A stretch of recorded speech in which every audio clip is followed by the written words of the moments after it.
രണ്ട് രാജാക്കന്മാർ അധ്യായം 19 യേശയ്യായുടെ ഉപദേശം തേടുന്നു. 20 മുതൽ 37 വരെ വാക്യങ്ങൾ. ആമോസിൻ്റെ പുത്രനായ യേശയ്യ ഹെസക്കിയായ്ക്ക് ഈ സന്ദേശം അയച്ചു. ഇസ്രായേലിൻ്റെ ദൈവമായ കർത്താവ് അരുളി ചെയ്യുന്നു, അസീറിയ രാജാവായ സെന്നാകരീബിനെ കുറിച്ച് നീ ചെയ്ത പ്രാർത്ഥന ഞാൻ കേട്ടിരിക്കുന്നു.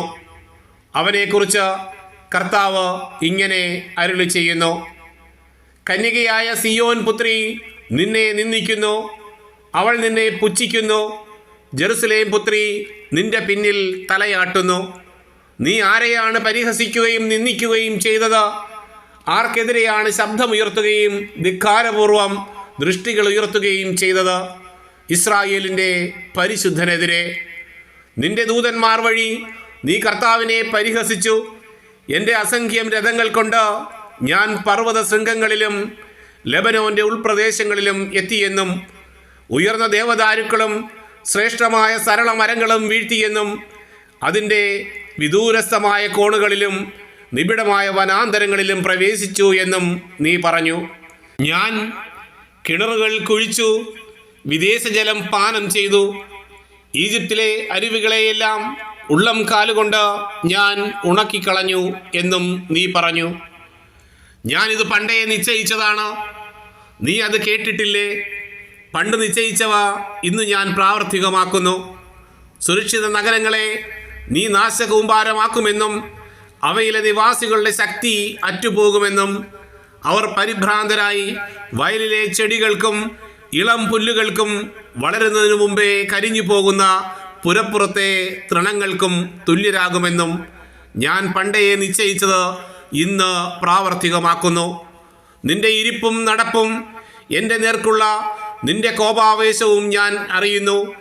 നീ എൻ്റെ നേരെ ക്രൂധനായി, നിന്റെ ധിക്കാരം എൻ്റെ കാതുകളിൽ എത്തിയിരിക്കുന്നു. അതിനാൽ നിന്റെ മൂക്കിൽ കൊളുത്തും നിന്റെ വായിൽ കടിഞ്ഞാണും ഇട്ട് വന്ന വഴിയെ നിന്നെ ഞാൻ തിരിച്ചയക്കും. ഇതാണ് നിനക്കുള്ള അടയാളം. താനെ മുളയ്ക്കുന്നവയിൽ നിന്ന് ഈ വർഷം നീ ഭക്ഷിക്കും. 2-ാം വർഷവും അങ്ങനെ തന്നെ.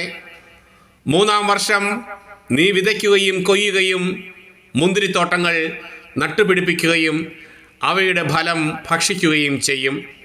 യൂദാ ഭവനത്തിൽ അവശേഷിക്കുന്നവർ ആഴത്തിൽ വേരോടിക്കുകയും ഫലം കായ്ക്കുകയും ചെയ്യുന്ന വൃക്ഷം പോലെ വളരും.